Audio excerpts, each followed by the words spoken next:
अस्सलाम all participants. Gandhi centre of Islamic learning की तरफ से मैं आपको खुशामदीद कहता हूँ। वॉइस ऑफ रिसर्च हमारा एक प्लेटफॉर्म है जहाँ पे हम स्कॉलर्स को और रिसर्चर्स को एक प्लेटफॉर्म प्रोवाइड करते हैं जहाँ पे वो आप लोगों के सामने अपने रिसर्च और अपनी, अगर उन्होंने बुक्स लिखी हैं तो उसके हवाले से आके बता सकते हैं कि उनकी रिसर्च बेसिकली क्या है, उनका थीसिस क्या है। फर्स्ट 45 मिनट्स में स्कॉलर अपनी टॉक देते हैं और उसके बाद यू हैव द टाइम जिसमें आप क्वेश्चन आंसर सेशन में उनसे सवाल कर सकते होंगे। तो आज हमें ज्वाइन किया डॉक्टर सुहेब खालिक ने। उनकी बुक है इंस्टीट्यूशनल और ideological pathways to Muslim democracy, comparative evidence from Indonesia and Pakistan. So, without taking further time, Dr. Sab, please start your talk for today. Thank you, Gandhi Center for Islamic Learning, Voice of Research, and all the participants who have joined us in this session. Dr. Sohaib Khalik, I have a PhD in Politics and International Affairs, and my research interests lie in religion and politics, Islam and modernity, Islam and democracy, और इसके जितने भी सब themes हो सकते हैं। तो जैसा कि होस्ट ने तारुफ कराया, मेरी एक बुक है नई, इंस्टीट्यूशनल और ideological pathways to Muslim democracy, comparative evidence from Indonesia and Pakistan, जो लाई करती है पॉलिटिक्स और रिलीजन के इंटरसेक्शन पे। तो what I'll try in this talk is try to craft a story. हर अच्छी प्रेजेंटेशन जो होती है वो मुझे लगता है एक अच्छी स्टोरी होती है। तो उस स्टोरी की मदद से मैं कोशिश करूँगा कि जार्गन ना हो, कोई टेक्निकल डिफ़िकल्टीज़ ना हो, एक जनरल रीडर जो हैं नॉलेजेबल, उन तक जो है ये अपनी रिसर्च में कम्युनिकेट कर सकूँ। तो let's start with the background, with context, जहाँ पे स्टोरी हमने सिचुएट करनी है, ग्राउंड करनी है, और वो कॉन्टेक्स्ट जो है वो एक लाइन से मैं स्टार्ट करता हूँ। सिंपल फैक्ट है कि we live in a modern world. It's a fact, observation है हमारी। एक ऐसी दुनिया में हम रहते हैं जो दुनिया सिंस 1500s ऑनवर्ड्स उसको काफ़ी सारी फोर्सेस ने शेप किया है, और उन फोर्सेस को हम अगर एक वर्ड से रिप्रेजेंट करना चाहें तो वो मॉडर्नाइजेशन है। और उसमें साइंटिफिक रेवोल्यूशन से लेके, इनलाइटनमेंट से लेके, इंटेलेक्चुअल रेवोल्यूशन, इंडस्ट्रियल रेवोल्यूशन, और अभी टेक्नोलॉजिकल रेवोल्यूशन, और अभी एआई, ये कंटिन्यूसली शेप हो रही है ये हमारी वर्ल्ड। और इस मटेरियल जो डायमेंशन है मॉडर्नाइजेशन की, जो फिजिकल डायमेंशन है, इसके साथ साथ एक इसकी साइकोलॉजिकल, मेटाफिजिकल कह सकते हैं एक डायमेंशन है, जिसको हम मॉडर्निटी से ताबीर करते हैं। और अंडरस्टैंडिंग ये होती है कॉमन कि जो प्रोसेस है मॉडर्नाइजेशन का, वो मॉडर्निटी की तरफ लीड करता है, और वो वैल्यूज़ जो हैं वो साइकोलॉजिकल कॉमन सेंस जो है, जो पर्सनैलिटी में, करैक्टर में चेंजेस आती हैं, वो मॉडर्नाइजेशन का आउटकम होता है। तो हम मॉडर्न वर्ल्ड में रहते हैं, और इसमें एक डाइकोटमी ये है कि अगर थोड़ा सा हम गौर करें, स्पेशली हम जो मुस्लिम सिविलाइजेशन से बिलोंग करते हैं, तो एक चीज़ हम नोट करते हैं और स्कॉलर्स नोट करते हैं, वो ये है कि जो मॉडर्न डे मुस्लिम स्टेट्स हैं वो मॉडर्निटी के साथ कंफर्टेबल नहीं है। यानी वो स्टेट्स मॉडर्न हैं, नो डाउट, उनके पास अच्छे एरोप्लेन्स हैं, अच्छे गवर्नेंस ब्यूरोक्रेटिक सिस्टम्स हैं, हेल्थ केयर सिस्टम्स हैं, जिस चीज़ को भी हम मॉडर्नाइजेशन, टेक्नोलॉजी, डेवलपमेंट कह सकते हैं, आम तौर पे उन स्टेट्स में सारी चीज़ें अवेलेबल हैं। लेकिन क्या चीज़ जो है, जहाँ पे डिसएग्रीमेंट है, जहाँ पे अभी भी डिस्कशन है, जहाँ पे अभी भी थोड़ी सी हेजिटेशन है, वो मॉडर्निटी है। और उसकी सबसे प्रोमिनेंट एग्जांपल मॉडर्निटी की वो क्राउन जेवल आप उसको कह सकते हैं, वो डेमोक्रेसी है। यानी मॉडर्निटी का अल्टीमेट जो एक्सप्रेशन है वो डेमोक्रेटिक सिस्टम, डेमोक्रेटिक वैल्यूज़ की सूरत में मॉडर्न सोसाइटीज़ में होता है। तो एक डाइकोटमी है, एक कंट्रोडिक्शन है, एक हेजिटेशन है कि मॉडर्न वर्ल्ड में, जिस मॉडर्न वर्ल्ड में हम रहते हैं वहाँ पे जो मुस्लिम कंट्रीज़ हैं वो डेवलप तो हैं, वो मॉडर्नाइज तो हैं, लेकिन मॉडर्निटी नहीं है। ठीक है, और मॉडर्निटी स्पेसिफिकली हम जिसकी बात कर रहे हैं वो डेमोक्रेसी की कर रहे हैं।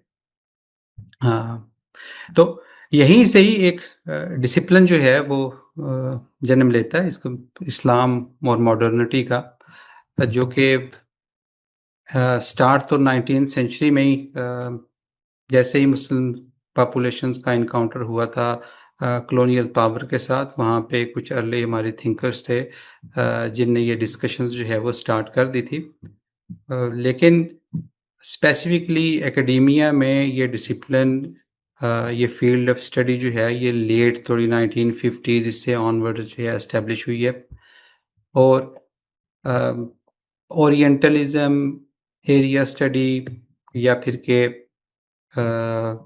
मॉडर्नाइजेशन थ्योरी के उसमें पर्सपेक्टिव में ये डिस्कशन जो है वो स्टार्ट हुई, और स्पेसिफिकली स्टार्ट भी मॉडर्नाइजेशन थ्योरी के पर्सपेक्टिव में यही हुई है कि अभी मुस्लिम वर्ल्ड्स काफ़ी सारी जो है वो स्टेट्स वो डीकोलोनाइज हुई हैं, नई स्टेट्स इमर्ज हुई हैं, और उनको उनमें अगर डेमोक्रेसी हमने लानी है वेस्टर्न मॉडर्न स्कॉलर्स के पर्सपेक्टिव से, तो वो उसका वे आउट क्या होगा। तो मॉडर्नाइजेशन थ्योरी हमें जो है लीनियर पर्सपेक्टिव जो है वो बताती थी मॉडर्निटी का।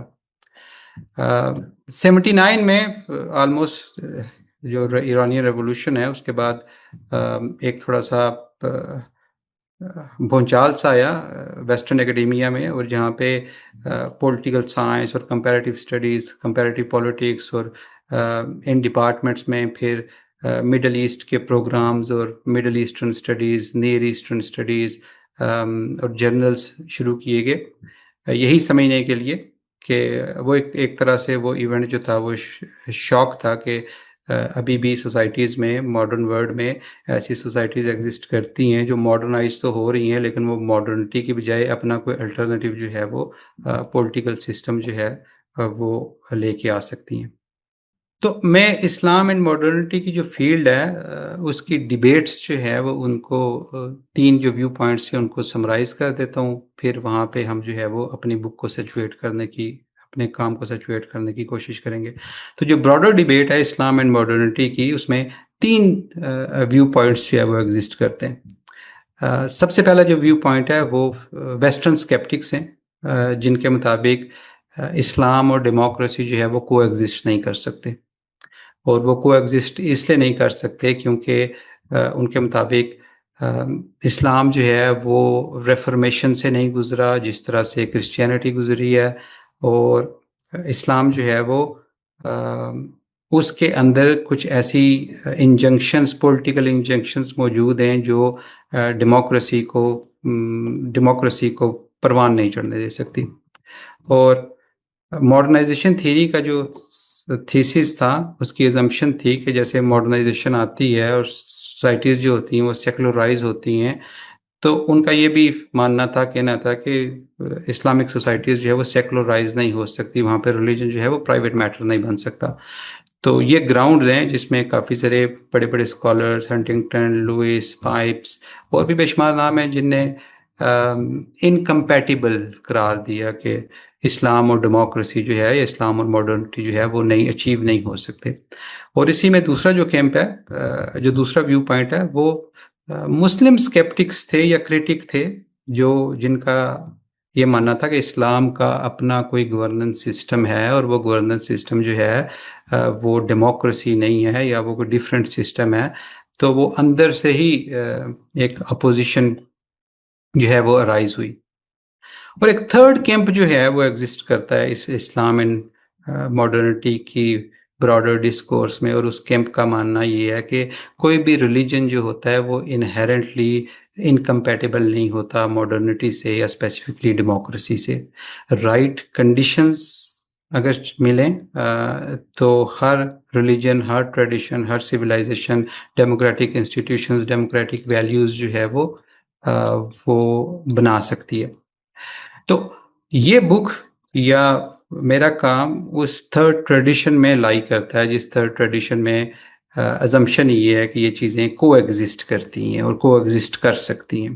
फिर इसमें बर्डन जो है वो भी इन्हीं स्कॉलर्स पे आता है कि अगर ये को एग्जिस्ट करती हैं तो फिर किसी ना किसी तरीके से बताना पड़ता है कि ये कैसे को एग्जिस्ट करती हैं, और फिर वहीं से ही हमारी पाथवेज की, यानी रास्ते की, तरीक़ाकार की डिस्कशन जो है वो स्टार्ट हो जाती है कि अगर इस्लाम और डेमोक्रेसी इनहेरेंटली इनकम्पैटिबल नहीं है तो फिर तरीका क्या है, यानी एविडेंस क्या है। और अगर आप नज़र दौड़ाएं मुस्लिम वर्ल्ड में 50+ स्टेट्स हैं और उसमें शायद 2 से ज़्यादा डेमोक्रेटिक नहीं है, तो कोई ऐसा एविडेंस भी एग्जिस्ट नहीं करता कि जिसको प्रेजेंट किया जाए। तो जो ये थर्ड कैंप है, जिसको मुस्लिम डेमोक्रेट्स भी कहते हैं, जिसको यूनिवर्सल डेमोक्रेट्स भी कहते हैं, जिनका ये मानना है कि कोई भी रिलीजन इनहेरेंटली इनकम्पैटिबल नहीं होता डेमोक्रेसी के साथ, उस कैंप में फिर 2 डिस्कशंस हैं। और वो 2 डिस्कशंस ये हैं कि अगर इस्लाम और डेमोक्रेसी कंपैटिबल हैं तो तरीक़ाकार क्या है, रास्ता क्या है। तो एक रास्ता जो है वो जिसको कहते हैं इंस्टीट्यूशनल, पॉलिटिकल, स्ट्रक्चरल, जो इस बुक का टाइटल में ये दोनों जो है वो नज़र आते हैं कि मुस्लिम डेमोक्रेसी, इंस्टीट्यूशनल और ideological pathways to Muslim democracy. Institutional pathways कौन से? इंस्टीट्यूशनल पाथवेज जो स्कॉलर हैं जिनने ये मुस्लिम डेमोक्रेसी की टर्म कॉइन की है, वली नसर, अगर उनका आप काम देखें तो उनके मुताबिक मुस्लिम डेमोक्रेसी जो है वो कैपिटलिज्म और ग्लोबलाइजेशन के आने से जैसे जैसे ये 2 फोर्सेस मुस्लिम वर्ल्ड में आएंगी, एक मिडिल क्लास इमर्ज होगी। और मिडिल क्लास जो है, जैसे बाकी दुनिया में वेस्टर्न वर्ल्ड के साथ क्रिश्चियनिटी के साथ हुआ, वहाँ पे भी conservative right wing political parties थी, वो भी आहिस्ता आहिस्ता डेमोक्रेटाइज हुई। तो उसमें फोर्स क्या थी? उसमें फोर्स थी कैपिटलिज्म और ग्लोबलाइजेशन। तो आहिस्ता आहिस्ता इनकी वजह से जो एंटी डेमोक्रेटिक फोर्सेस हैं वो भी डेमोक्रेसी को एम्ब्रेस करते हैं। और इसी के साथ रिसेंटली अभी बहुत पॉपुलर एक आर्गूमेंट है आसिफ बयात का कि मुस्लिम डेमोक्रेसी जो है वो सोशल मूवमेंट से आएगी, यानी उसके लिए जो अप्रोप्रिएट तरीक़ाकार है, वो कंडीशंस क्या हैं, वो सोशल पॉलिटिकल कंडीशंस हैं, जैसे ही वो चेंज होंगी तो वो डेमोक्रेसी जो है वो मुस्लिम कंट्रीज़ में आ जाएगी। और इसके बिल्कुल सेकंड जो कैंप है वो उसका कहना यह है, जिसको आइडियोलॉजिकल कैंप कहते हैं, कि सिर्फ स्ट्रक्चरल इंस्टीट्यूशनल कंडीशंस जो हैं वो काफ़ी नहीं है। अगर कुछ इनहेरेंटली चीज़ें रिलीजन में हैं जो डेमोक्रेसी को अपोज करती हैं, तो सबसे पहले हमें उन चीज़ों को दूर करना होगा या उनको समझना होगा, या दूसरे अल्फाज में कि जब तक आइडियोलॉजिकल चेंज नहीं आता तब तक डेमोक्रेसी नहीं आती, या डेमोक्रेसी वो सस्टेनेबल नहीं हो सकती। और इसका एक बहुत अच्छी एग्जांपल जो है वो हमने देखी, और वो मॉडर्न डे टर्की है। जिस वक्त वली नसर जो है, ये जो मुस्लिम डेमोक्रेसी की बात कर रहे थे, उस वक्त उनके सामने वही AKP पार्टी थी कि उसने कैसे इस्लामिज़म को छोड़ के, इस्लामिक रेटरिक को छोड़ के 2005-6 के ऑनवर्ड्स जो है उसने डेमोक्रेसी को एम्ब्रेस किया। और उनका थीसिस ये था कि अब जो है ये प्रैग्मेटिज्म जो है मुस्लिम वर्ल्ड में प्रिवेल कर रहा है, जो 70s से ऑनवर्ड जो इस्लामिस्ट फोर्सेस और रिएक्शनरी फोर्सेस और मुस्लिम ब्रदरहुड और इस तरह की रिलीजियस पॉलिटिकल पार्टीज और मूवमेंट्स जो मुस्लिम वर्ल्ड में थी, वो भी आहिस्ता आहिस्ता डेमोक्रेटाइज हो रही हैं, डेमोक्रेसी को एम्ब्रेस कर रही हैं।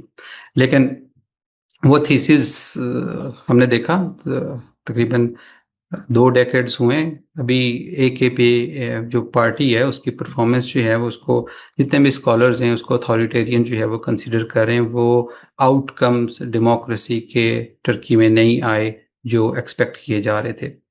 और इसमें जो आइडियोलॉजिकल कैंप है उसका भी ये कहना है कि वो जो प्रैग्मेटिज्म था वो स्ट्रेटेजिक था, यानी वक्ती था, वो कोई आइडियोलॉजिकल नहीं था, कोई फुल हार्टेड कमिटमेंट नहीं थी डेमोक्रेसी के साथ। तो ये 2 डिस्कशंस जो है ये इस्लाम and modernity, Islam and democracy के कैंप में ये 2 डिस्कशंस हैं। और अब ये डिस्कशंस चल रही हैं कि एक इम्पॉर्टेंट डेवलपमेंट जो है वो हुई है मुस्लिम वर्ल्ड में, और वो डेवलपमेंट्स जो मेन स्ट्रीम मुस्लिम वर्ल्ड है उसमें हार्डली नोटिस की गई है। मेन स्ट्रीम से मुराद मिडल ईस्ट हो गया, पाकिस्तान हो गया, इंडिया हो गया, यानी मोस्टली जो अरेबिक और Urdu Indian speaking Muslim majority countries हैं, वो पॉपुलेशंस हैं, वहाँ पे वो डेवलपमेंट इतनी जो है वो नोट नहीं की गई। लेकिन जो स्कॉलर्स साउथ ईस्ट एशिया में इंटरेस्टेड थे या इस्लाम और डेमोक्रेसी में ब्रॉडली इंटरेस्टेड थे, उनके लिए ये बहुत इंपॉर्टेंट डेवलपमेंट थी। और जिस डेवलपमेंट की मैं बात कर रहा हूँ वो डेवलपमेंट थी इंडोनेशिया की।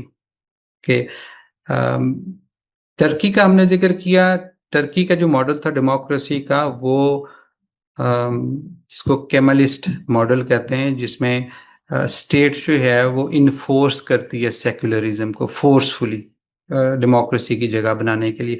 वो कोई पॉपुलर मॉडल नहीं था, यानी उसको बाकी कंट्रीज़ में, टर्की में तो स्टेट की फोर्स से उसको इन्फोर्स किया गया, लेकिन बाकी मुस्लिम कंट्रीज़ में शायद इतनी पावर नहीं थी या इतनी विल नहीं थी कि इस मॉडल को जो है वो इम्पोज किया जाए। तो इसके पैरेलल 2000 से ऑनवर्ड्स एक मॉडल जो है वो इमर्ज हुआ, जिसको नोट करना लोगों ने शुरू किया, स्कॉलर्स ने, और वो मॉडल था इंडोनेशिया का।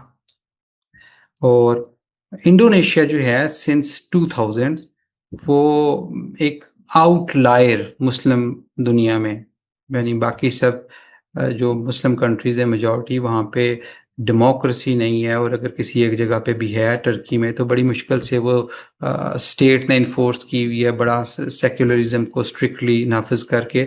लेकिन इंडोनेशिया में वो सेक्युलरिज्म को ना इन्फोर्स किया गया, वहाँ पे रिलीजन और डेमोक्रेसी बड़े अच्छे से जो है वो को एग्जिस्ट कर रहे थे।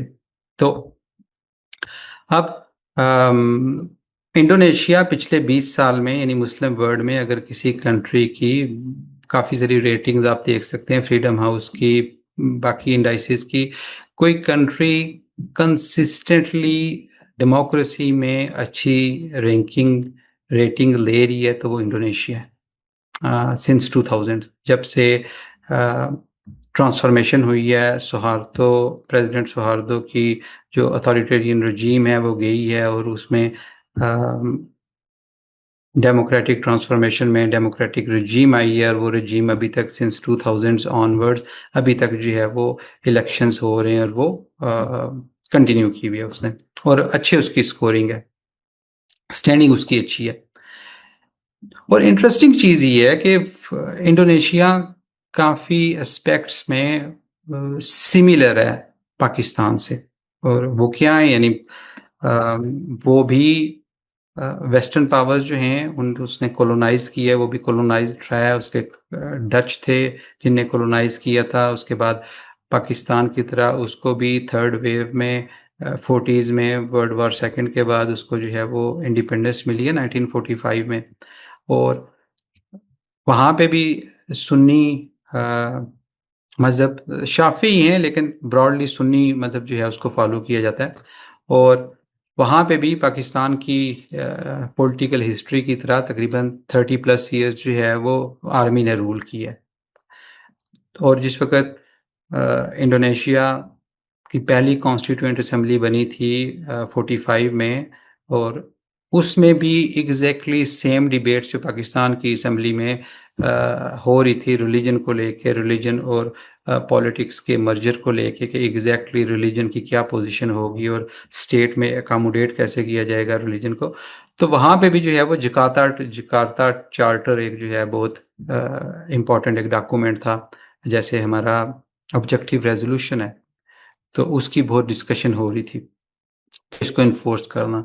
तो जो ब्रॉडर पब्लिक थी इंडोनेशिया, पाकिस्तान की, कहने का मतलब ये है कि वो अपनी एस्पायरेशंस में कि हमने जो स्टेट है उसको इस्लामाइज करना है किसी तरीके से, इस्लामिक जो है वो कॉन्स्टिट्यूशन या कोई इस तरह का गाइडिंग प्रिंसिपल हमने जो है वो लेके आना है, तो वो सेम थी। लेकिन 2000 के बाद अगर आप देखें, इंडोनेशिया का जो स्कोर है डेमोक्रेसी का और इंडोनेशिया का जो पाथ है वो और पाकिस्तान का बहुत डाइवर्जेंस है। तो क्वेश्चन जो है जो राइज होता है, जिसको आंसर एड्रेस करने की कोशिश की गई है इस बुक में, वो यही है कि how did Indonesia do it, वो कौन सा पाथवे था उसने लिया। यानी हमें डिबेट्स बताएं क्या है ब्रॉडली, लेकिन अब एक प्रैक्टिकल एग्जांपल, एक केस स्टडी, एक आउटलायर एक्सेप्शनल केस हमारे पास आ गया है, तो उसमें एग्जैक्टली क्या हुआ है। ठीक, तो ये बहुत अच्छी अपॉर्चुनिटी थी ये देखने की, ये एग्जामिन करने की, रिसर्च करने की, और इस लिहाज से भी बहुत अच्छी थी कि ये सिर्फ केस स्टडी सिंपल नहीं थी, ये एक पाकिस्तान के साथ कंपैरेटिव इसका जो है वो एनालिसिस हो सकता था। तो ये बुक जो है इंस्टीट्यूशनल और ideological pathways to Muslim democracy, दोनों में से कौन से पाथवेज हैं, और comparative evidence from Indonesia and Pakistan. तो कंपैरेटिव एविडेंस जो है वो क्या हमें बताता है इस सारी डिबेट में कि जो एक सक्सेसफुल केस हुआ है उसने कौन सा पाथवे लिया है। इससे पहले कि हम उसको डिस्कस करें, एक बहुत इम्पॉर्टेंट स्टडी है रिलीजन और पॉलिटिक्स में, इसी थर्ड कैंप में एक हार्वर्ड यूनिवर्सिटी का प्रोजेक्ट था रिलीजन और पॉलिटिक्स का, काफ़ी साल वो चला। Monica Toft, Daniel Philpott, Timothy Shah ने एक बुक प्रोड्यूस की थी 2011-12 में, द गॉड सेंचुरी के नाम से, the God century resurgence of religion in world politics और ग्लोबल अफेयर्स।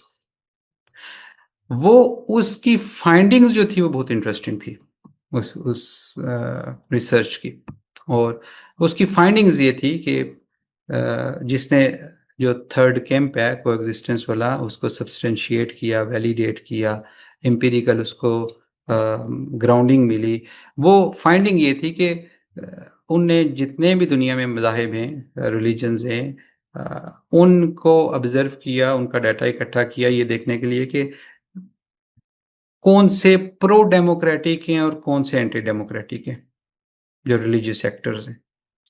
और जो फाइंडिंग थी वो इतनी इंटरेस्टिंग थी कि हर रिलीजन में प्रो और एंटी डेमोक्रेटिक एक्टर मौजूद हैं। इस्लाम में बेशुमार एग्जांपल्स थी जिधर रिलीजियस फोर्सेस ने, रिलीजियस पार्टीज़ ने डेमोक्रेसी के लिए फ़ाइट किया। इसी तरह काफ़ी सारी एग्जांपल्स थी जिनने डेमोक्रेसी के अगेंस्ट किया। इसी तरह हिंदुइज़्म में, क्रिश्चियनिटी में, काफ़ी जितने भी उनने मेजर रिलीजियस ट्रेडिशन थे सबको एनालाइज किया, और ये उनकी बड़ी इंटरेस्टिंग फाइंडिंग थी। और जो क्रक्स था उनका, यानी जो फाइंडिंग थी वो ये थी कि यानी वो क्या चीज़ है एग्जैक्टली जिसकी वजह से रिलीजन जो हैं या रिलीजियस एक्टर्स जो हैं वो डेमोक्रेसी को सपोर्ट करते हैं या उसको अपोज करते हैं। तो उनका आर्गूमेंट ये था, फाइंडिंग ये थी कि उसको उन्हें नाम दिया पॉलिटिकल थियोलॉजी का। वो पॉलिटिकल आइडियाज़, पॉलिटिकल आइडियल्स जो रिलीजन से इंस्पायर होते हैं, रिलीजियसली इंस्पायर्ड पॉलिटिकल आइडियाज़।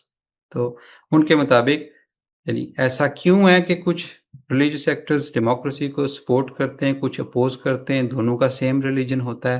उन्होंने कहा रिलीजन सेम है लेकिन पॉलिटिकल थियोलॉजी डिफरेंट है। इसका मतलब ये है कि पॉलिटिकल थियोलॉजी जो है वो चेंज होती है, वो ट्रांसफॉर्म होती है, और वो प्रो डेमोक्रेटिक भी होती है और वो एंटी डेमोक्रेटिक भी होती है। Interesting finding.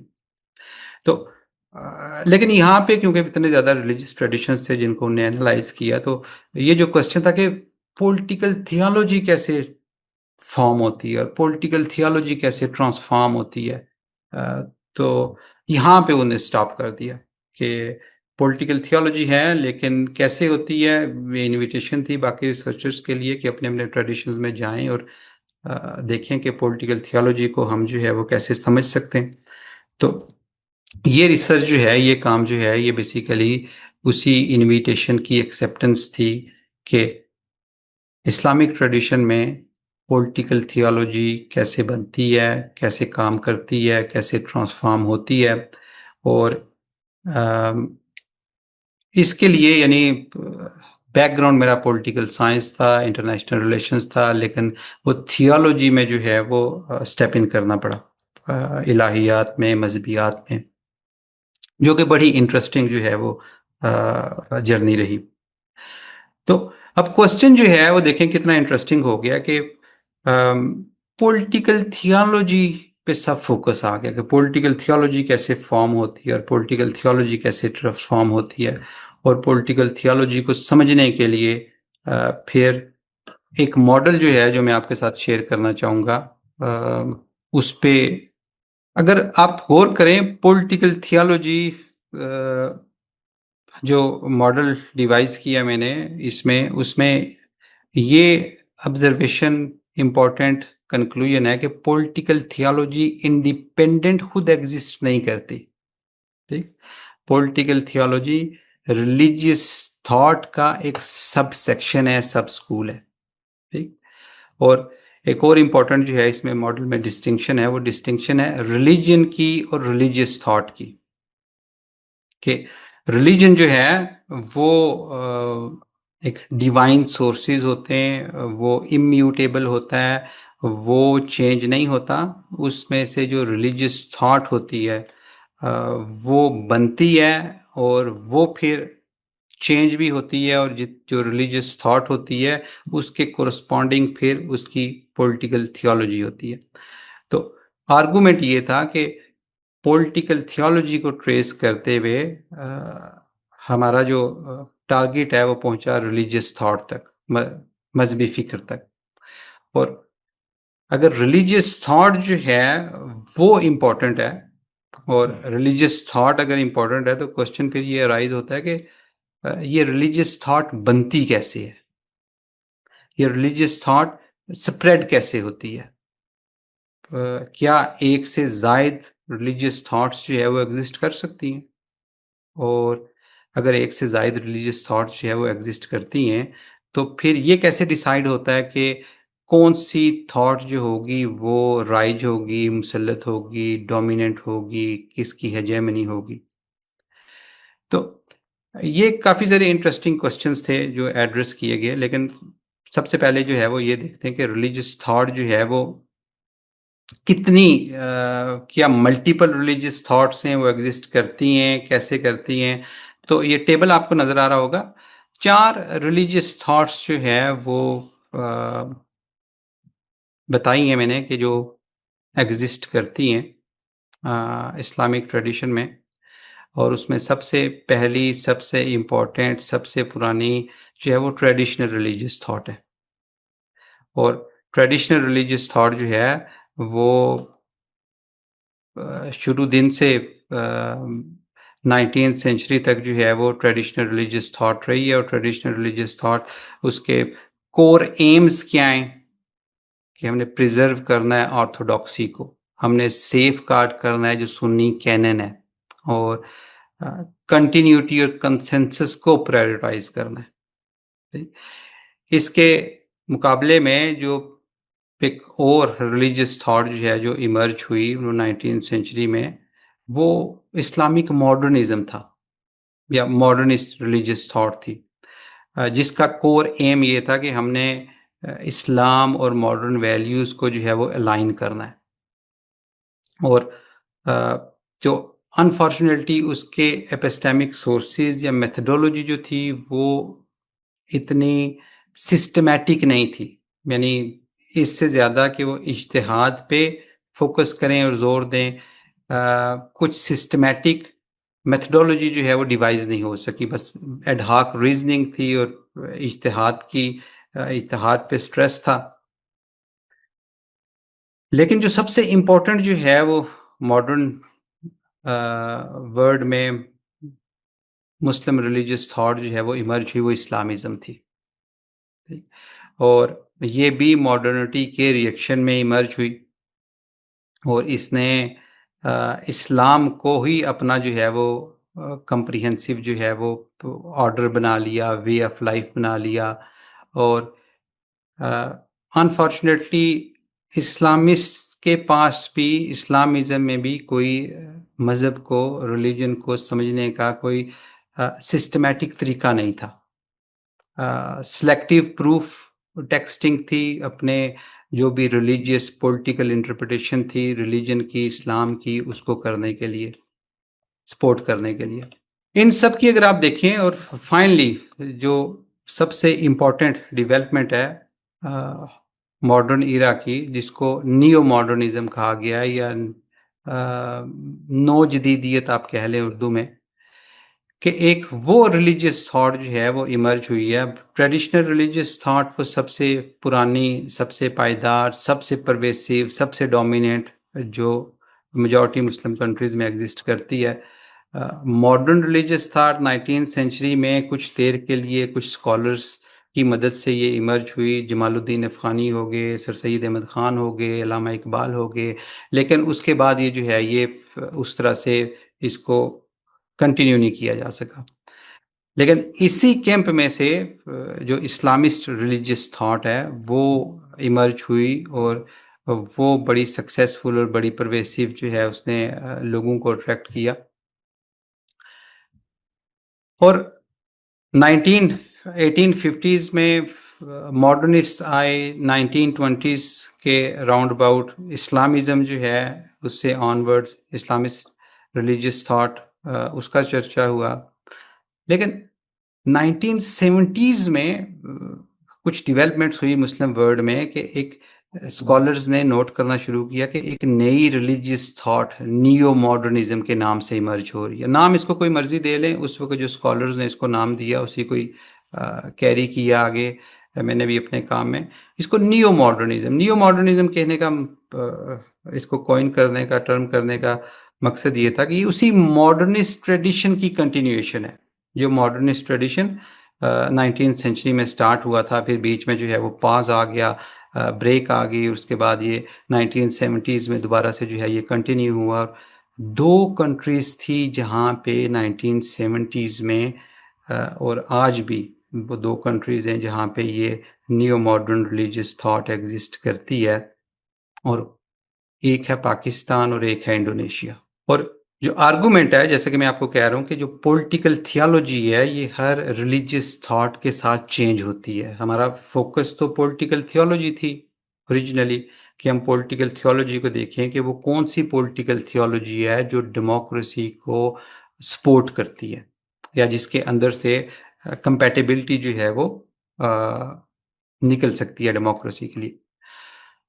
तो ये पॉलिटिकल थियोलॉजी में आपको इस टेबल में नजर आ रहा होगा कि ये नियो मॉडर्निस्ट पॉलिटिकल थॉट जो है, इसकी पॉलिटिकल थियोलॉजी ये सिविक इंगेजमेंट को, डेमोक्रेसी को इंडोर्स करती है without establishing an Islamic state. एक सब्सटेंटिव सपोर्ट है डेमोक्रेसी की, प्लूरलिज्म की। यानी इसके बरक्स अगर आप इस्लामिज्म में देखें तो वो इंस्ट्रूमेंटल सपोर्ट है। वो सिर्फ स्टेट कैप्चर करने के लिए शायद डेमोक्रेसी का सहारा लिया जाता है, लेकिन ट्रू स्पिरिट में, आइडियोलॉजी में डेमोक्रेसी जो है उस पर बिलीफ नहीं है। तो चार थॉट्स जो है वो ट्रेस की गई, उस चार थॉट्स की चार जो है वो पॉलिटिकल थियोलॉजीज वो एग्जिस्ट करती हैं। और जो इंडोनेशिया का कारनामा है वो ये है कि इंडोनेशिया ने ट्रेडिशनल रिलीजियस थॉट को न्यू मॉडर्न रिलीजियस थॉट के साथ रिप्लेस किया। ये उसका कारनामा है। यानी जो उसकी डेमोक्रेसी है, जो उसकी डेवलपमेंट है 2000 के बाद, जो उसकी रैंकिंग है, वो उसमें इंडोनेशिया की ये सक्सेस है। तो जो क्वेश्चन अराइज होता है वो ये होता है कि ये कैसे किया इंडोनेशिया ने। हमने कहा था कि एक से ज़ायद रिलीजियस थॉट्स एग्जिस्ट करती हैं, जी करती हैं, लेकिन वो रिलीजियस थॉट जो है वो फिर क्योंकि ट्रेडिशनल रिलीजियस थॉट अगर आप ज़रा सा भी गौर करें तो वो सदियों से वो कंटिन्यूटी उसकी जारी है, और जितना उसके पास स्ट्रेंथ है in terms of institutions, in terms of hegemony, common sense के मदारिस पे अगर आप नज़र दौड़ाएं तो मेजॉरिटी मदारिस जो है वो ट्रेडिशनल उलमा के वही वहाँ पे तालीम पाते हैं, और जो ग्रेजुएट फारगु तहसील वहाँ से होते हैं वो नेक्स्ट जनरेशन में वही रिलीजियस थॉट जो है वो ट्रांसफ़र करते हैं। तो सबसे पहला क्वेश्चन जो है वो इम्पोर्टेंट क्वेश्चन ये है इंडोनेशिया के कॉन्टेक्स्ट में कि ये स्कॉलर्स जो हैं, न्यू मॉडर्न स्कॉलर्स, ये इंडोनेशिया में कहाँ से आए और इनने इस रवायती फिक्र को टक्कर कैसे दी। तो यहाँ से हम जो है वो इंटरेस्टिंग जो है वो जो हमारी मॉडल है, डिबेट है कि रिलीजियस थॉट जो है वो बनती कैसे है। ठीक, तो रिलीजियस थॉट कैसे बनती है? सिंपल, कोई भी मज़हब का इल्म रखने वाला जिसको हम आलिम कहते हैं, वो जिस वक़्त अपने असूल या जिस असूल में हम रवायत, अक़ल, मकसद या जिसको दूसरे अल्फ़ाज़ में मेथोडोलॉजी कहते हैं, वो उस मेथोडोलॉजी के साथ जिस वक़्त दीन को समझने की कोशिश करता है, तो एक मज़हबी फ़िक्र, रिलीजियस थॉट वजूद में आती है। जैसे-जैसे तरीक़ाकार तब्दील होता है दीन को समझने का, ठीक है? तो रिलीजियस थॉट में भी तब्दीलियाँ जो है वाक़या होती हैं, और इसकी बहुत अच्छी एग्ज़ाम्पल जो है वो इंडोनेशिया है कि इंडोनेशिया में जो न्यू मॉडर्न उलमा थे, वो ऐसे इंस्टीट्यूशन की पैदावार थे, ऐसे मदारिस की, ऐसे दरसगाहों की पैदावार थे जो फ्यूजनिस्ट दरसगाहें थी, और इसमें सबसे इम्पोर्टेंट जो कंट्रीब्यूशन है वो मैकगिल यूनिवर्सिटी का है, इंस्टीट्यूट ऑफ इस्लामिक स्टडीज़ का, मैकगिल का। 1950s और 60s में कंपैरेटिव रिलीजन के प्रोफेसर विल्फर्ड कैंटन स्मिथ और हमारे डॉक्टर फजलुर रहमान साहब जो है, इनने मिल के एक प्रोजेक्ट बनाया था, जिसके नतीजे में इंस्टीट्यूट जो है इस्लामिक स्टडीज़ का मैकगिल में वजूद में आया था। इसके पीछे जो रैशनल था, जो थिंकिंग थी, वो ये थी कि ऐसा इंस्टीट्यूशन बनाया जाए जिसमें मुसलमान उलमा को, मुफक्करीन को मुसलमान रह के जदीद तालीम दी जाए। यानी उनको इनवाइट किया जाए, वो आएँ, हमारे पास रहें, हमारे पास पढ़ें, और वो अपनी जो रिलीजियस ट्रेडिशन है पूरा वो लेके आएँ, लेकिन उस रिलीजियस ट्रेडिशन के साथ हमारे साथ वो सोशियोलॉजी भी पढ़ें, रिसर्च मेथोडोलॉजी भी पढ़ें, हिस्ट्री भी पढ़ें, हर्मेनेटिक्स भी पढ़ें, क्रिटिकल डिस्कोर्स भी पढ़ें। और ये प्रोजेक्ट जो है ये इंडोनेशिया के जो मेजॉरिटी नियो मॉडर्निस्ट उलमा आए हैं वो मैकगिल से आए हैं, वापस वहाँ से प्रोड्यूस होके आए, और ये 60s में ये प्रोजेक्ट ये स्टार्ट हो गया था। अनफॉर्चुनेटली 60s में, यानी पाकिस्तान में भी डॉक्टर फजलुर रहमान साहब को अगर आपको किसी की फेमिलियरिटी है तो अयूब खान ने स्पेशली वापस बुलाया था पाकिस्तान में भी ऐसा एक प्रोजेक्ट स्टार्ट करने के लिए, और इस्लामिक रिसर्च इंस्टीट्यूट के नाम से उनने एक इदारा बनाया था जिसका मकसद यही था कि दीन को जो है वो नए जदीद तकाज़ों पे समझना है। अनफॉर्चुनेटली वो ज़्यादा कामयाब नहीं हो सके। 68-69 में अपोजिशन की वजह से अयूब रजीम भी जो है वो चेंज हो गई, उन्हें वापस जाना पड़ा, और वापस जाके उनने वो सिमिलर प्रोजेक्ट जो था वो यूनिवर्सिटी ऑफ शिकागो में जाके स्टार्ट किया। तो इंडोनेशिया के जो नियो मॉडर्निस्ट हैं वो बेसिकली मैकगिल, शिकागो और इस तरह के और इंस्टीट्यूशंस जहाँ पे ये प्रोजेक्ट स्टार्ट किए गए वहाँ का प्रोडक्ट है, और इनमें कुछ इम्पोर्टेंट इन्फ्लुएंशियल जो स्कॉलर्स हैं जैसे नूरखोलिक माजिद हैं, वो इवन उनने अपना डिजर्टेशन, अपनी पीएचडी जो है वो डॉक्टर फजलुर रहमान की सुपरविजन में की हुई है। तो जो हमारा क्वेश्चन ये है कि जो नियो मॉडर्निज्म इंडोनेशिया में आया है, वो नियो मॉडर्न स्कॉलर्स कहाँ से आए? उसका आंसर है वो इन फ्यूजनिस्ट इंस्टीट्यूशन से आए। और अब ये कोई ढकी छुपी बात नहीं है, यानी इस पे इतना काम हो चुका है। अभी रिसेंटली मैगन बर्कले बास की बुक आई है 2022 में, हुज इस्लाम, जिसमें बाकायदा ये सारी ट्रेसिंग की गई है कि कहाँ से जो है ये इंटेलेक्चुअल इन्फ्लुएंस जो है ये किस तरह इंडोनेशियन स्कॉलर्स का जो है वो शेप हुआ है। और अगर थोड़ा सा हमें जो है वो तारीख का आइडिया हो, हम थोड़ी सी निगाह दौड़ाएं, तो हमें पता चलेगा कि ये जो आर्गूमेंट है कि मज़हब को या रिलीजन को सिर्फ प्योरली रिलीजियस ट्रेडिशन में रह के नहीं समझना, बल्कि उसको एक मिक्स्ड फ्यूजनिस्ट अप्रोच के साथ जदीद तालीम और जदीद उलूम की रोशनी में भी समझने की कोशिश करनी है। ये बरसगीर में भी हमें नज़र आता है। जिस वक्त एक स्ट्रैंड जो है वो मुस्लिम मॉडर्निस्ट का वो अलीगढ़ यूनिवर्सिटी बनाता है, और दूसरा स्ट्रैंड जो है वो देवबंद इंस्टीट्यूशन बनाता है, और तीसरी एक मर्जर इसी कमोबेश इसी तरह की आवाज़ जो है वो नदवा की सूरत में सामने आती है। तो एग्जैक्टली सेम जो रैशनैलिटी है वो इन इंस्टीट्यूशंस में, मैकगिल में, शिकागो में, Australian national university, Dutch institutions कुछ हैं। तो कमोबेश 50s से ऑनवर्ड्स 2000 तक, 70s 80s तक कोई 400-500 जो स्कॉलर थे वो फॉरेन ट्रेंड रिलीजन में वो ट्रेन होके वापस इंडोनेशिया आए। और ये वन लेग गया, वन पार्ट है सिर्फ आर्गूमेंट का। सेकंड पार्ट ये है कि वो आ तो गए, लेकिन वो जो ऑलरेडी एस्टेब्लिश्ड रिलीजियस थॉट थी वहाँ पे ट्रेडिशनल, उसको उनने टक्कर कैसे दी या मात कैसे दी, या मैकेनिज्म क्या था स्प्रेड का। तो उसके लिए थोड़ी सी लक और थोड़ी स्टेट हेल्प।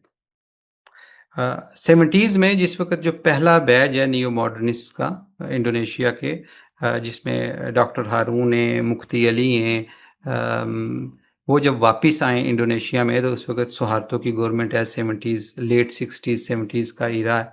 और प्रेसिडेंट सुहार्तो जो है वो पॉलिटिकल इस्लाम की वजह से जो है वो काफ़ी परेशान है, और उसको कोई स्कॉलर्स फॉर्चुनेटली उसी वक्त ये न्यू मॉडर्निस्ट स्कॉलर्स जो है वो पढ़ के वापस गए। और इनमें से एक स्कॉलर को, मुफ्ती अली को, वो तो मिनिस्टर रिलीजियस अफेयर्स लगा दिया गया। और जो डॉक्टर हारून थे वो इंडोनेशिया की जो सबसे बड़ी उस वक्त रिलीजन की यूनिवर्सिटी थी, वहाँ के डीन और बाद में जो है वो रेक्टर रहे। और फिर इन दो स्कॉलर्स ने सिस्टमैटिकली पूरे इंडोनेशिया का जो एजुकेशन सिस्टम है, रिलीजियस एजुकेशन सिस्टम, उसको ट्रांसफॉर्म किया।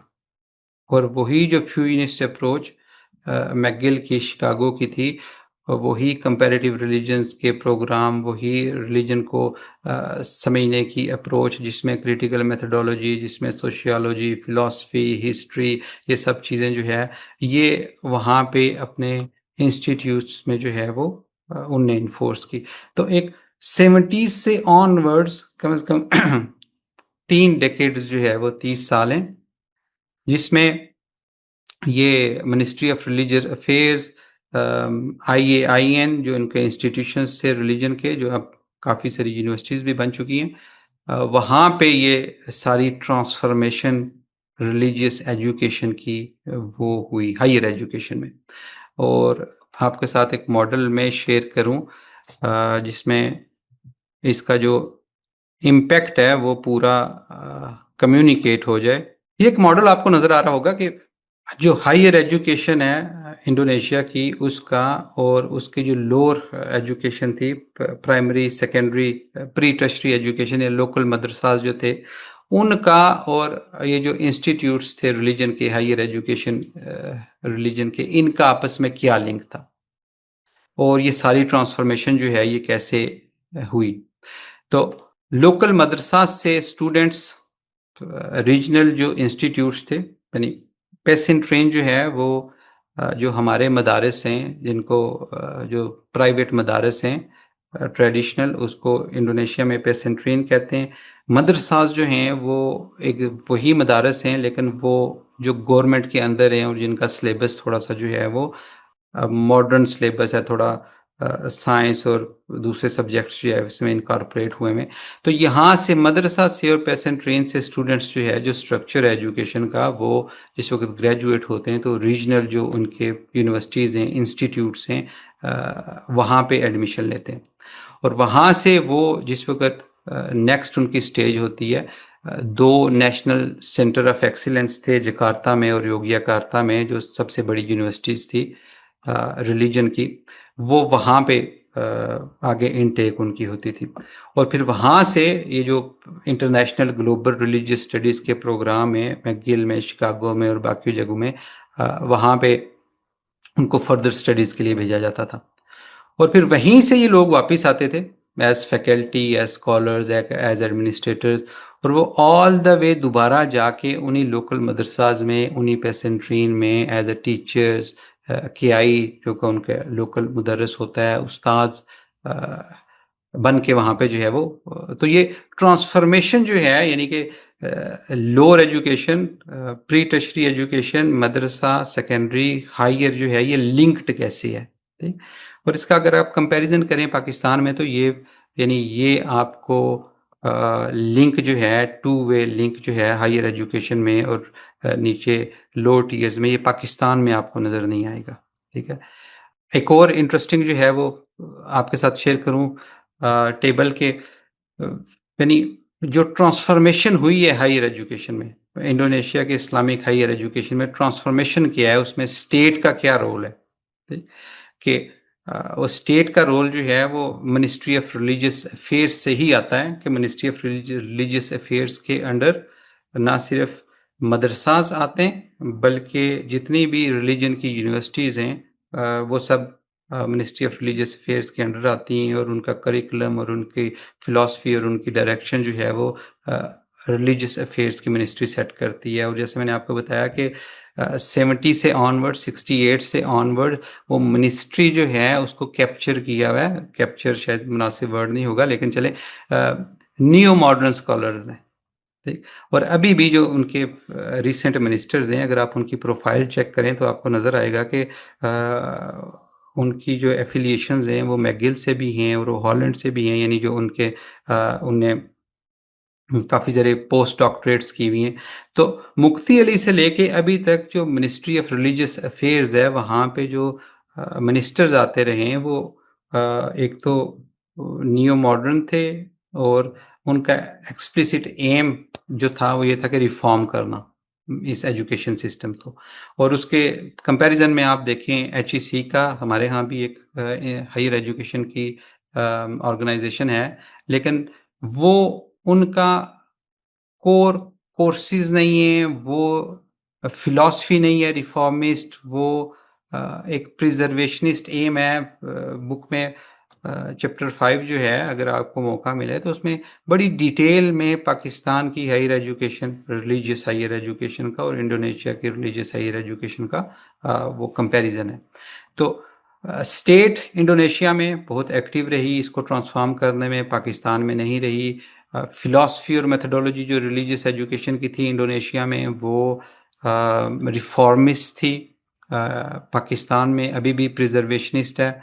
करिकुलम, एपिस्टेमिक ओरिएंटेशन इंडोनेशिया में बहुत उसमें तब्दीलियाँ, इनोवेशंस लाई गई। पाकिस्तान में अभी भी आप उठाएं रिलीजियस स्टडीज़ का करिकुलम, वो अभी भी वही पुराने सब्जेक्ट्स और चीज़ें जो है वो रिपीट हो रही हैं।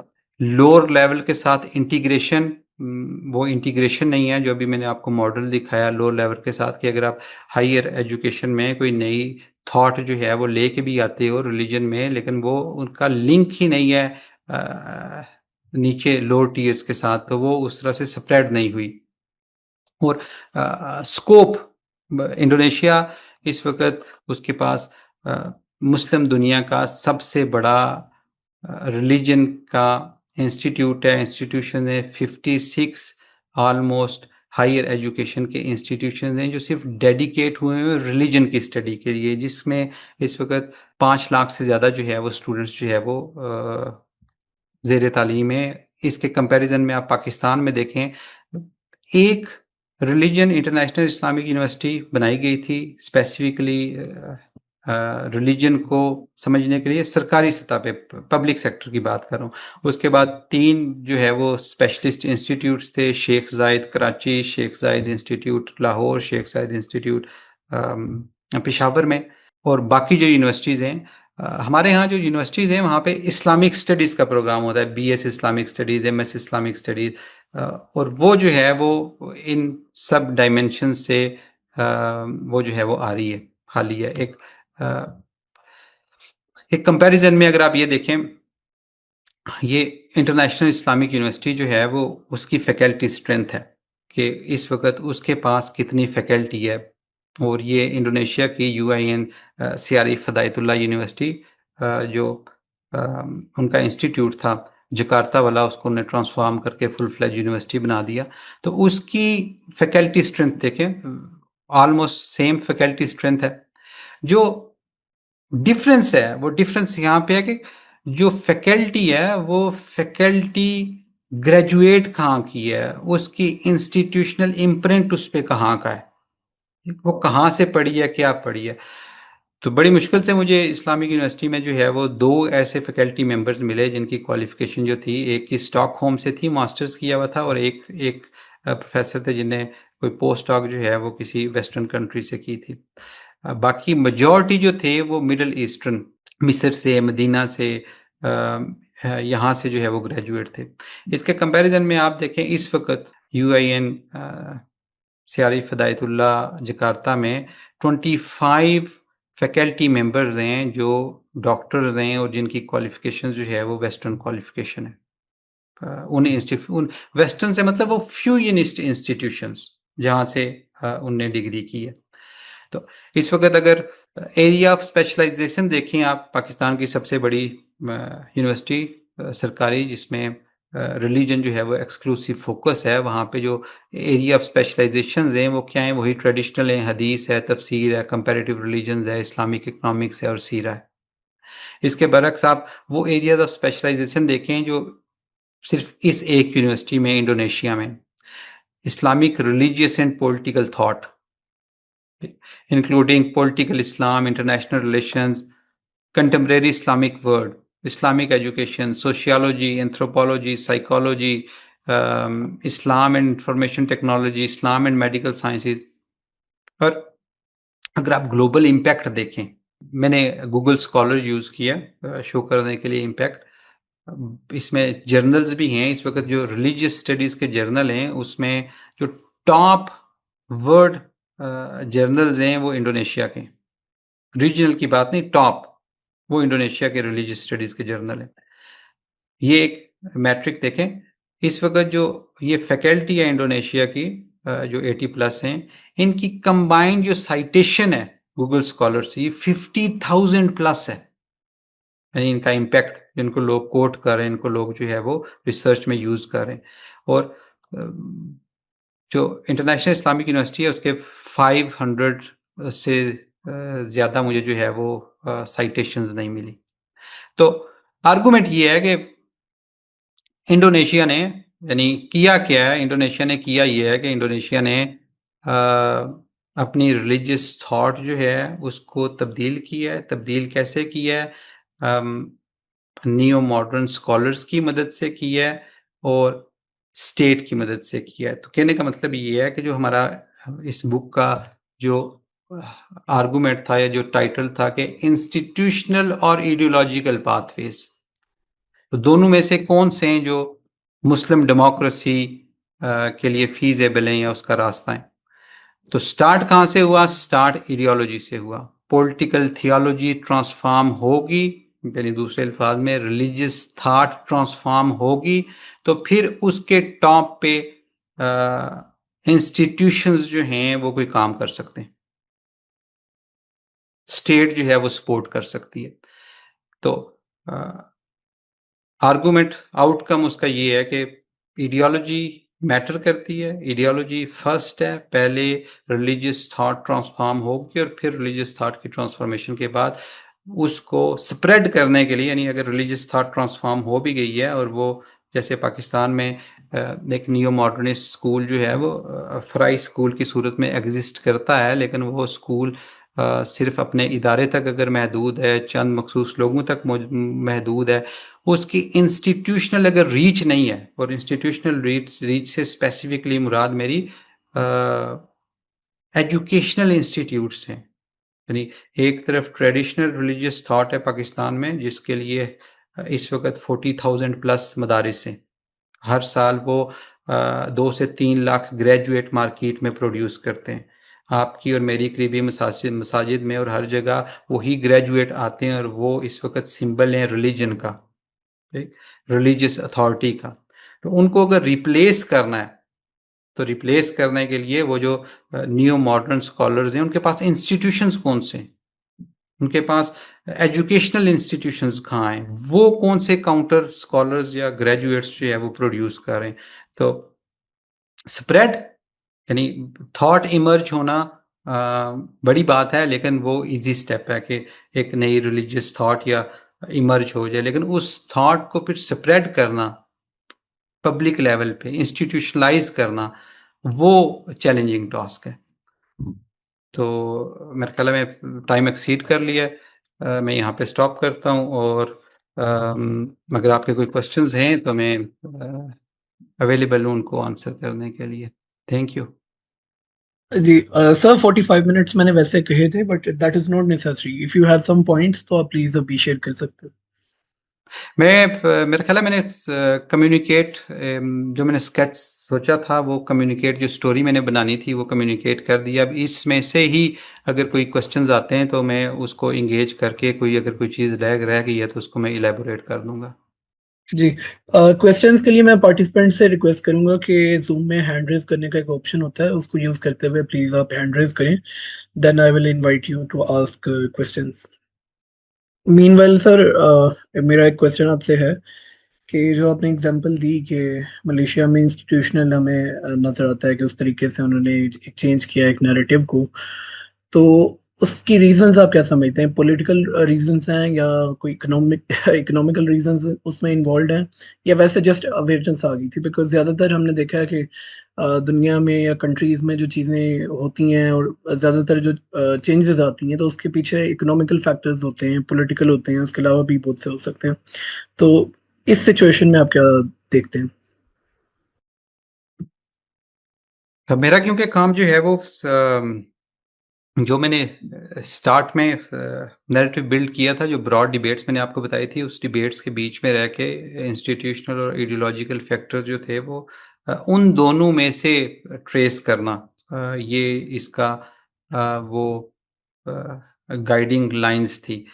इकॉनमी डेफिनेटली मैटर करती है। मुस्लिम डेमोक्रेसी पे और डेमोक्रेसी इन जनरल पे बेशुमार ऐसे काम हुए हैं जो इस आर्गुमेंट को सब्सटेंशिएट करते हैं कि इकॉनमी जो है वो, economy does matter, economy, political economy, geopolitics, ये सब डेफिनेटली इम्पेक्ट करती हैं। और जो इंस्टीट्यूशनलिस्ट कैंप है उसके आर्गुमेंट में से एक आर्गुमेंट ये भी है कि आइडियोलॉजी इतना मैटर नहीं करती, non ideological factor including economics जो है, आपका जीडीपी कितना है, क्योंकि आर्गुमेंट ये है कि जो ट्रेडिशनल आर्गुमेंट है कि आपकी मिडिल क्लास जिस वक्त जो है वो बढ़ती है तो डेमोक्रेसी आती है, ठीक है। और मिडिल क्लास बढ़ने की का जो है वो इम्पॉर्टेंट फैक्टर ये है कि आपका जीडीपी भी बढ़ना चाहिए, आपकी इनकम बढ़नी चाहिए, वो सारा इकॉनमी में बूम आना चाहिए। वो लोग जो है वो जो शहरों में आएंगे, अर्बनाइजेशन होगी, आबाद होंगे, रहेंगे, उसके बाद उनके बच्चे जो है वो स्कूलों में जाएंगे, वो तालीम, जदीद तालीम हासिल करेंगे, और ये सारे फैक्टर्स मिल के उनका माइंड जो है वो उनमें कोई डेवलपमेंट्स होंगी, कुछ तब्दीलियाँ होंगी, चेंजेस आएंगी, और उसमें इकॉनमी जो है वो डेफिनेटली एक बहुत बड़ा रोल प्ले करती है, स्पेशली जिस वक्त हम इसकी बात करते हैं मिडिल क्लास की।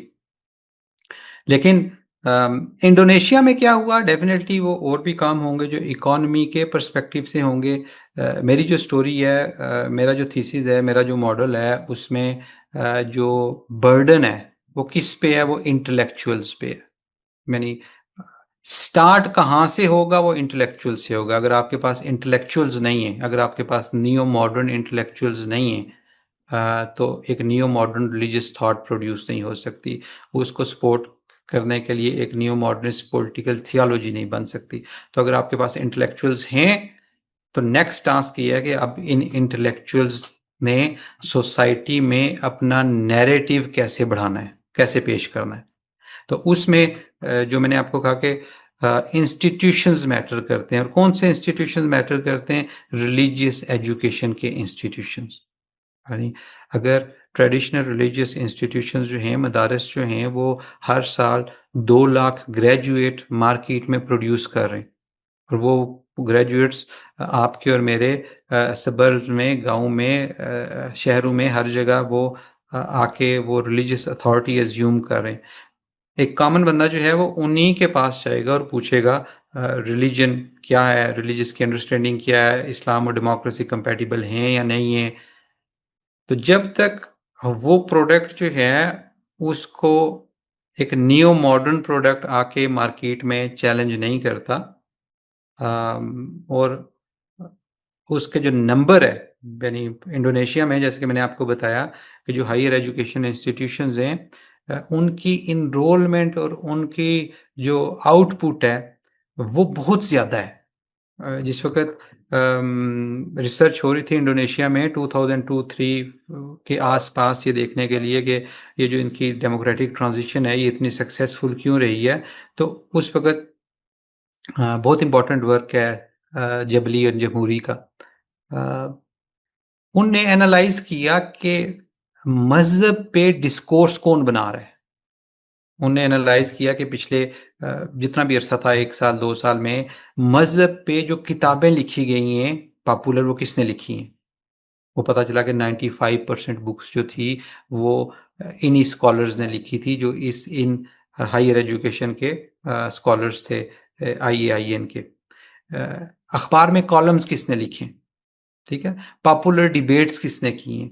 तो वो स्कॉलर्स क्योंकि मौजूद हैं, प्रोड्यूस हैं, इसलिए उन्हें सारी चीज़ें जो है वो की हैं। तो जो पाथवे है वो इडियोलॉजिकल तो है ही, यानी वो इंटेलेक्चुअल्स होंगे, वो बर्डन उठाएंगे, वो फिर नेक्स्ट स्टेज आएगी। लेकिन नेक्स्ट स्टेज जो है वो इम्पॉर्टेंट है कि इसके लिए स्प्रेड के लिए, इंस्टीट्यूशनलाइजेशन के लिए, उसकी पायदारी के लिए, नेक्स्ट जनरेशन में वो पैगाम ले जाने के लिए। ठीक, तो ये इंडोनेशिया का जो है ये मॉडल है। जी, thank you sir. We have a participant Anas bin Junaid. जी Anas sir, please ask your question. जी अस्सलाम वालेकुम सर। सर मैं ये पूछना चाह रहा था, आपने पाकिस्तान में इस नियो मॉडर्निज्म या नियो इस्लामिक मॉडर्निज्म के सफ़र के आगाज़ का जिक्र किया इस्लामिक इंटरनेशनल यूनिवर्सिटी के सूरत में, IRI की सूरत में डॉक्टर फजल रहमान ने।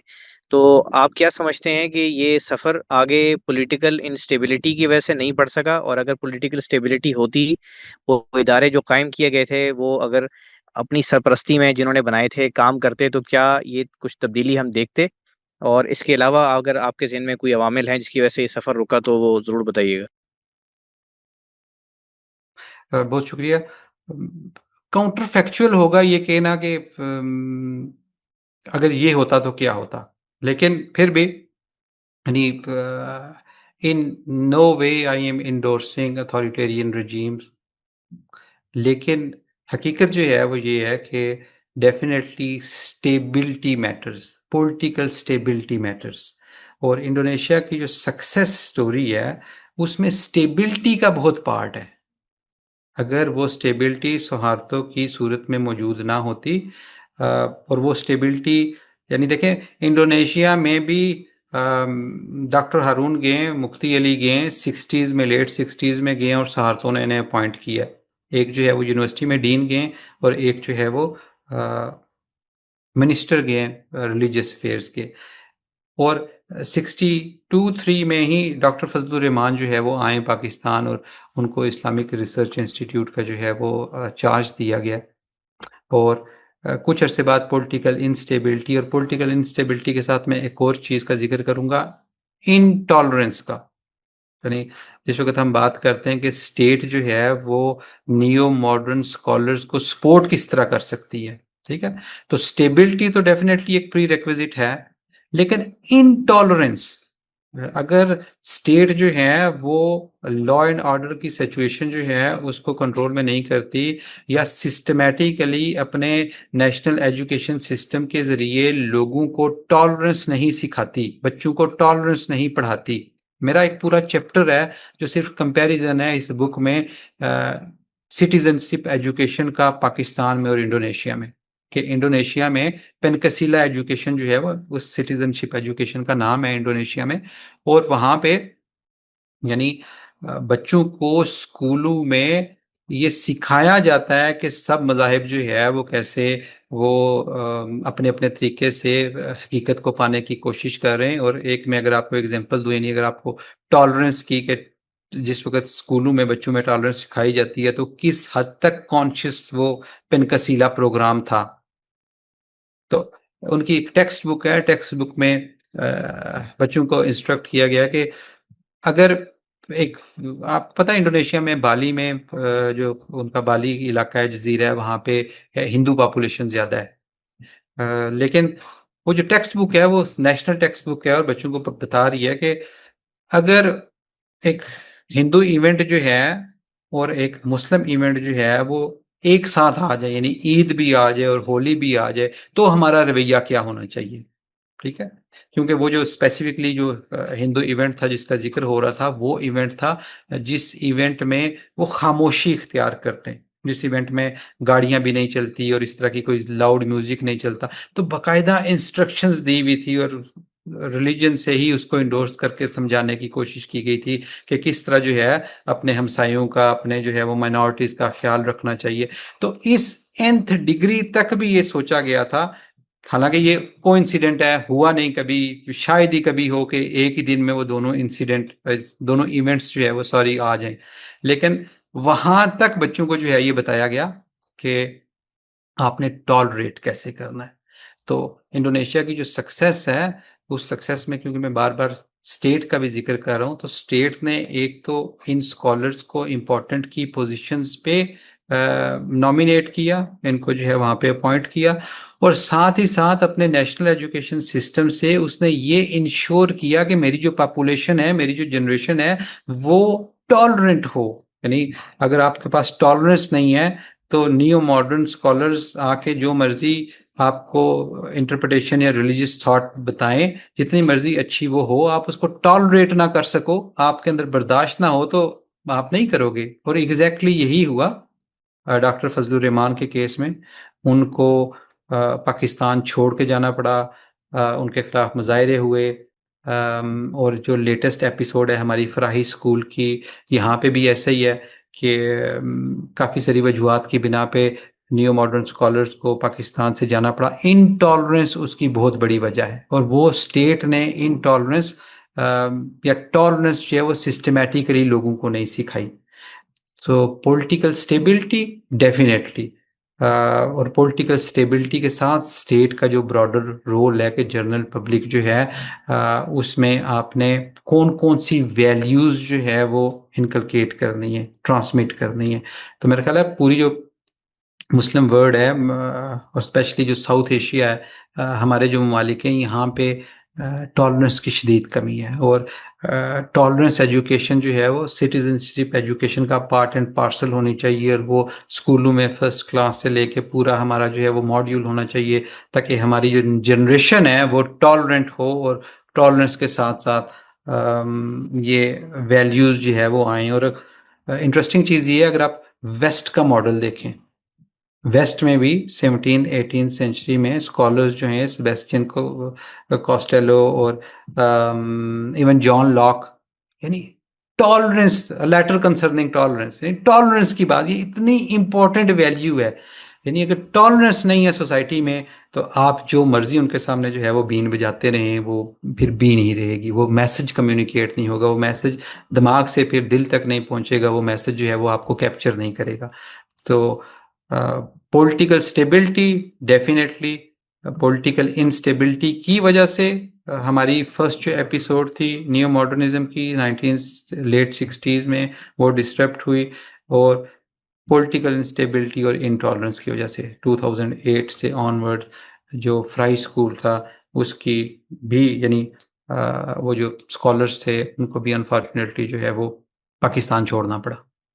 तो मेरे ख्याल में ये दो बड़ी जो है वो फैक्टर्स हैं जो मैंने बहुत डिटेल में इस बुक में कंपैरिजन करते हुए पॉलिटिकल स्टेबल, थर्ड चैप्टर जो है वो पूरा पॉलिटिकल हिस्ट्री का कंपैरिजन है, इंडोनेशिया और पाकिस्तान की पॉलिटिकल हिस्ट्री 47 से ट्रांजिशन तक, डेमोक्रेसी तक क्या क्या रही है और किस किस स्टेज पे जो है वो इनसिक्योरिटी या इंस्टेबिलिटी ने कैसे कॉज किया। और जो 6th चैप्टर है वो सिटीजनशिप एजुकेशन टॉलरेंस पे बेस करता है कि इंडोनेशिया ने अपने बच्चों को टॉलरेंस कैसे सिखाई है अपने एजुकेशन सिस्टम से, और जिसमें हम बहुत पीछे हैं।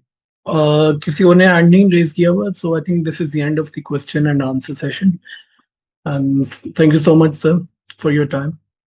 Thank you so much, thank you once again Ramzi Center for Islamic Learning and Voice of Research और मेरे host और सब participants, thank you. Thank you all the participants. See you in another Voice of Research session. Allah Hafiz. Sir ये आपकी किताब चाहिए हो तो कहाँ से मिल सकती है? सर ये अगर आप सिंपल गूगल कर लें तो ये अमेजोन पे भी है, ये रोटलेज पे भी है, ये हार्ड कॉपी में भी दे सकते, क्योंकि ये दुनिया का सबसे बड़ा पब्लिशर है रोटलेज। तो ये इजीली हर जगह से hard copy, soft copy, Kindle सारे एडिशंस जो है वो अवेलेबल हैं। Thank you sir. Thank you. Thank you जी। Allah Hafiz.